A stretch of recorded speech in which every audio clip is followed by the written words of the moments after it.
process of doing this has been, you know, Frank's book 300 is a beautiful book. It's a, you know, it's a graphic novel. It's a piece of beautiful art. Just picture a train wreck, because that's what the battle was like. It was hideous. If there is a single most important element in the comics, it is the drawings, and it was very important to streamline the appearance of the characters.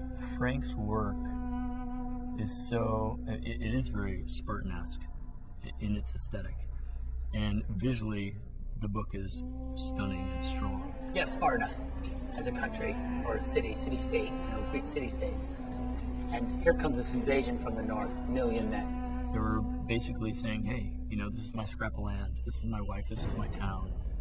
I'm going to fight for this because it's worth it. There's a long and worthy history of stylized violence, and there was no way to tell the story of 300 without it being amazingly violent. For hundreds and hundreds of years, they were one of the, like, the paramount of the warrior culture at that time. Zach really wanted to make this movie, and no doubt many others were just dedicated to it. I met Zach, and he's kind of irresistible. He's really charming.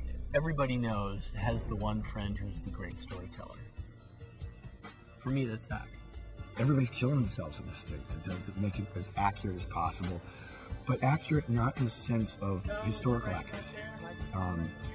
It picked up on the stylization I brought to the drawing of it. So these Spartans are much more physical in their appearance than the real Spartans were. He was more concerned, obviously, presenting history in the correct light. But what he didn't want to do, and what he was very clear to Warner Brothers, is that he wanted to make a graphic novel version and Frank Miller's version of this battle. Frank, in his book, faces the same problems that we face when we make a movie. It's a graphic frame, it's a picture. You know, like, how do you know who the characters are? What about these is distinctive? What about this? This frame tells me that there's a million guys. What about this frame tells me that there's threat? What about this frame tells me that there's, you know, it's night? You're able to distill human emotion into physical action. So people aren't standing around giving speeches. Well, a couple of speeches. How do I take that story and tell it in a moment-to-moment way? I would read a scene, and he would get very excited, and then he would read me something he wrote, and then I was like, oh, you know, he just raised the bar. So then I would have to, like, try to. There's kind of this lovely competitive creativity that was going on.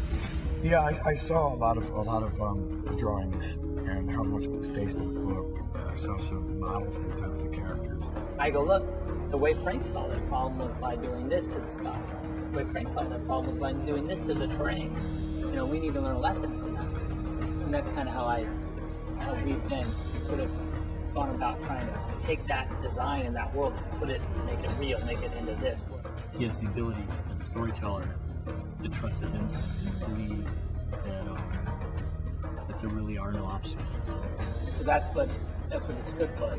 When I wrote the script, I just tried to get the book into a script form.